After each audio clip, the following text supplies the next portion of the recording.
أعوذ بالله من الشيطان الرجيم بسم الله الرحمن الرحيم رب اشرح لي صدري ويسر لي أمري واحلل عقدة من لساني يفقهوا قولي Assalamualaikum warahmatullahi wabarakatuh. Waalaikumsalam. Alhamdulillah orang dikesakan dari tiasa melaksanakan surat dari jamaah. Mudah-mudahan udah ngayari doti Allah Subhanahu wa taala. Amin. Jelaskan dan talim perkawis kitab Fadilah Salat pasal 2 hadis-hadis tentang ancaman dan celaan bagi orang yang meninggalkan salat. Dakwah gitu. Dalam kitab-kitab hadis banyak disebutkan mengenai siksa pedih bagi siapa saja yang meninggalkan salat. Saya akan menyebutkan beberapa hadis sebagai contoh untuk orang-orang yang berakal. Sebetulnya satu hadis dari baginda Rasulullah SAW yang pasti kebenarannya sudah mencukupi, namun karena kasih sayang baginda Rasulullah SAW, beliau mengulang-ulang arahannya dalam hal ini agar umatnya tidak mengabaikannya. Tapi keadaan kita patut disayangkan, meskipun baginda Rasulullah SAW sangat memperhatikan masalah sholat, kita tidak memperhatikannya tanpa perasaan malu, padahal kita mengaku sebagai umatnya dan pengikut setianya serta merasa sebagai pembela Islam pula. Pembeda antara orang beriman dan orang kafir adalah sholat. Hadis ke-1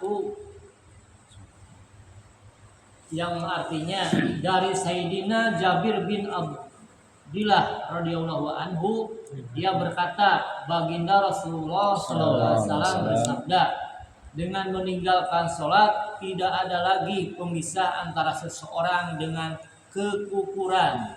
Hadis riwayat Ahmad Muslim. Dalam riwayat lain disebutkan, dengan meninggalkan sholat tidak ada lagi pemisah antara seseorang dengan syirik atau kufur. Hadis riwayat Abu Daud.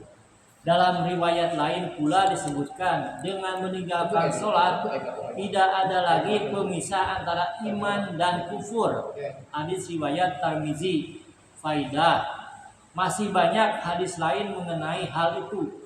Baginda Nabi SAW bersabda, bersegeralah sholat ketika hari mendung. Barang siapa meninggalkan sholat, dia menjadi kafir. Maksudnya, jangan sampai karena cuaca mendung membuat kita tidak mengetahui waktu sholat yang tepat, sehingga sholat terlewatkan meskipun dapat mengkodonya. Hal itu termasuk meninggalkan sholat. Betapa keras sabda baginda Nabi SAW, sehingga beliau mengatakan bahwa orang yang meninggalkan sholat dihukum kufur. Meskipun sebagian ulama berpendapat bahwa hukum kufur dijatuhkan kepada orang yang meninggalkan sholat karena mengingkarinya. Bagaimanapun ancaman itu amat keras. Oleh karena itu, barang siapa hatinya mengagungkan baginda Nabi SAW dan sabda-sabdanya, maka peringatan itu sudah keras sekali baginya. Selain sabda baginda Nabi SAW di atas, para sahabat besar seperti Sayyidina Umar, Sayyidina Ibnu Mas'ud, dan Sayyidina Ibnu Abbas radhiyallahu anhum dan yang lain juga berpendapat bahwa orang yang meninggalkan sholat tanpa uzur dan dengan sengaja berarti telah kafir. Demikian pula pendapat Imam Ahmad bin Hanbal, Syekh Ishaq bin Rohari, dan Syekh Ibnu Mubarak rahmatullah alaihim. Semoga Allah Subhanahu wa taala menjaga kita dari perbuatan tersebut. Dari kitab At-Targhib, 7 nasihat baginda Rasulullah SAW. Hadis kedua yang artinya dari Sayyidina Ubadah bin Samit radhiyallahu anhu berkata, kekasihku Baginda Rasulullah SAW berwasiat kepadaku dengan 7 hal. 4 diantaranya adalah: 1.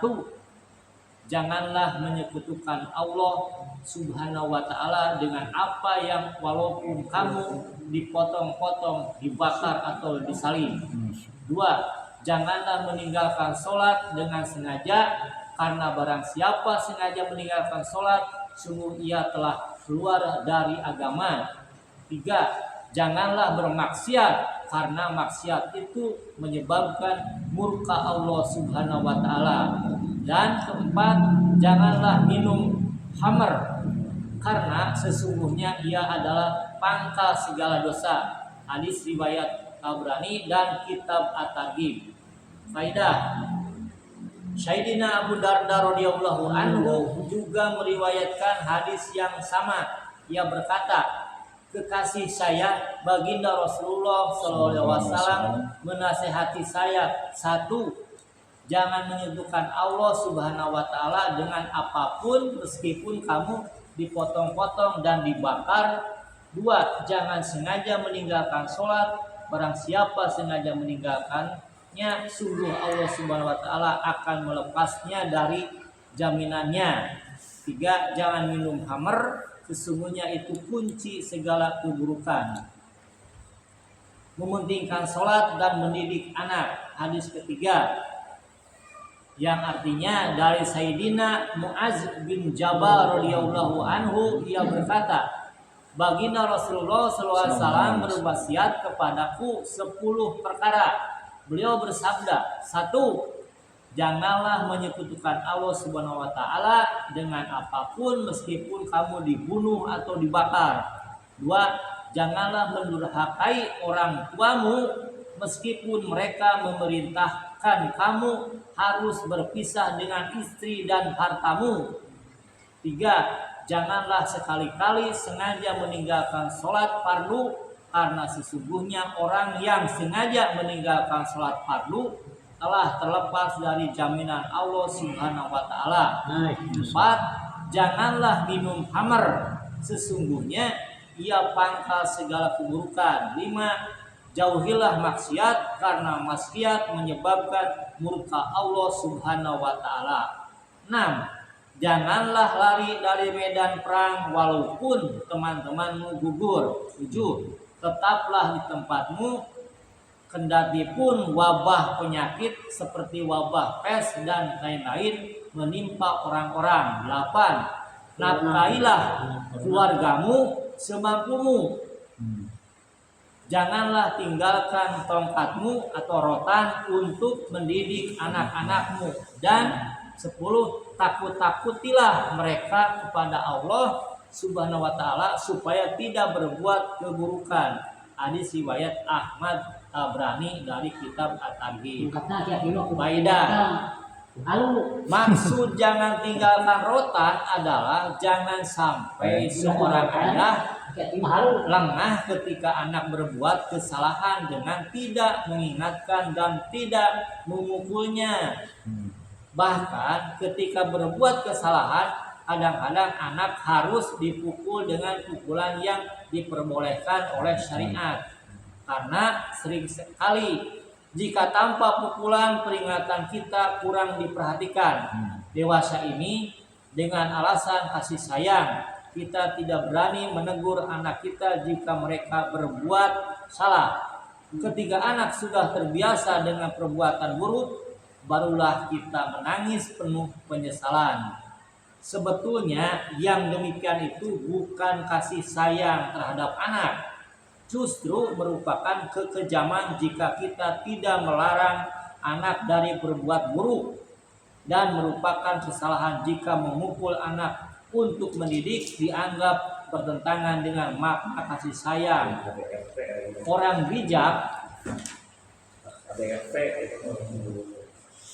bijak manakah yang dapat menerima bahwa bisul kecil yang bertambah banyak pada anak-anak tidak perlu diobati dengan alasan kasihan melihat anak itu menangis karena merasa perih jika dibubuhi serbuk obat. Meskipun ratusan ribu anak-anak menangis memalingkan muka dan lari, kita harus tetap membubukkan serbuk obat. Banyak sekali hadis baginda Rasulullah SAW yang menyatakan bahwa anak usia 7 tahun hendaknya disuruh mendirikan sholat. Jika mereka mencapai usia 10 tahun, hendaklah dipukul ketika mereka meninggalkan sholat. Dari kitab Darul Mansur, Sayyidina Abdullah bin Mas'ud radhiyallahu anhu berkata, Berat sholat itu lupa gedena, tinggal di sholat. perhatikanlah sholat anak-anak kalian dan biasakanlah mereka dengan amal soleh. Luqman Hakim berkata, pukulan seorang ayah kepada anaknya laksana air yang menyirami kebun. Dari kitab Darul Mansur.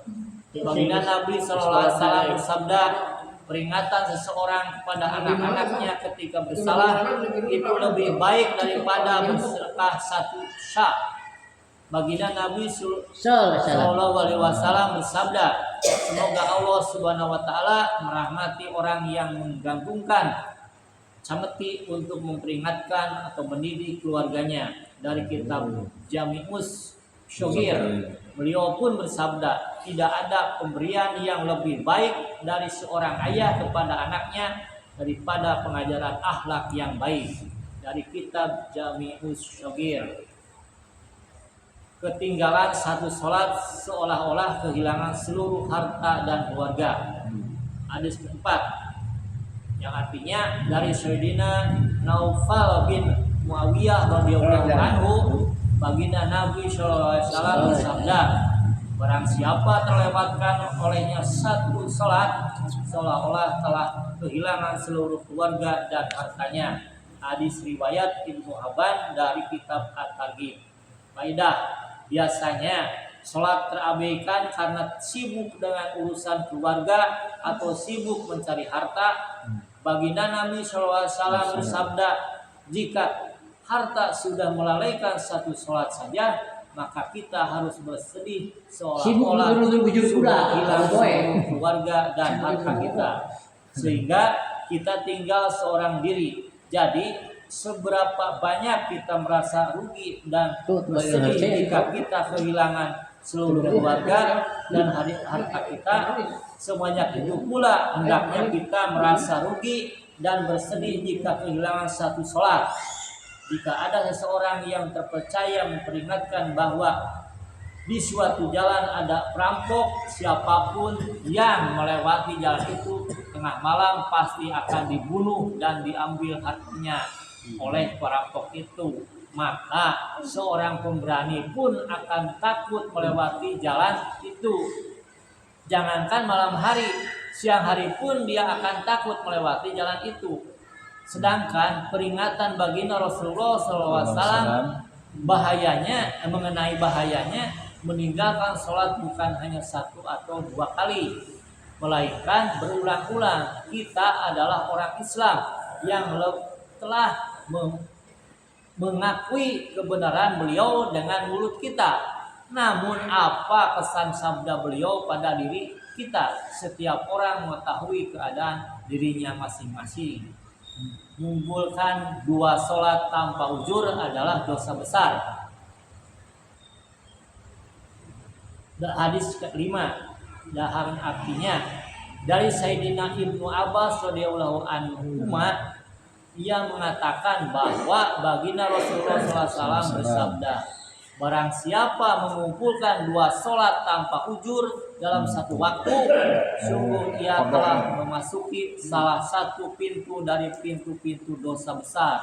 Hadis riwayat Hakim dari kitab At-Targhib. Faedah, Sayyidina Ali radhiyallahu anhu mengatakan, baginda Rasulullah SAW bersabda, jangan melambatkan 3 hal. Jangan melambatkan sholat jika sudah tiba waktunya. Jangan melambatkan menguburkan jenazah jika sudah siap. Dan jangan melambatkan menikahkan seorang wanita yang tidak bersuami jika sudah ditemukan jodohnya. Satu ya, jangan melambatkan 3 hal. jangan melambatkan sholat jika sudah tiba waktunya. Waktunya sholat. Nah, satu, jangan melambatkan menguburkan jenazah jika Jenazah. sudah siap. Oh, jenazah. Dan jangan melambatkan Makanya menikahkan orang seorang cewek yang ada wanita anak. yang tidak bersuami jika sudah ditentukan jodohnya. Maksudnya, Menang gitu ya. maksudnya apa? Maksud siap teh mungkin Siap teh nggak siap itu. Siap ini kan. termasuk meureun siap. Oh itu siap. teh kalau liburan nggak siap. Siap. Tapi yo aya dagonan cenah ge budak mah saha teh menang gitu teh. Maksud siap teh termasuk itu henteu gitu. Pemandian mayatnya. Murkan. Kita nggak siap tuh jadi pakuburan geus angeus, ieu geus disolatan, tapi kita nggak ada budak cenah jalan cenah. Kudu budak di Bandung kene geus sampai ka Tanjung Sari cenah. Banyak, Jadi banyak orang yang mengakui sebagai orang yang taat beragama dan berdisiplin menjaga sholat. Namun terkadang mereka mengkodok sholat mereka di rumah masing-masing dengan alasan perjalanan, sibuk berdagang atau bekerja. Jika mereka melakukan hal itu tanpa ujur teman alasannya, berarti mereka telah terjerumus ke dalam dosa besar karena mereka melakukan sholat tidak pada waktunya. Memang dosanya tidak seperti dosa meninggalkan sholat sama sekali, namun sholat tidak pada waktunya juga termasuk dosa besar. Alhamdulillah orang tos kepada hadis. Mudah-mudahan ayah gunang orang apa Amin. Tapi orang sekalian nyatu amal kata rek. Jangan pikir. Nama jeung jemaahna. Mohon kadetakeun sami eta eta. tutup baik udah majelis. Subhanallah wa bihamdihi, subhanallah wa bihamdika, asyhadu an la ilaha illa anta, astaghfiruka wa atubu ilaik. Assalamualaikum warahmatullahi wabarakatuh. Waalaikumsalam warahmatullahi wabarakatuh.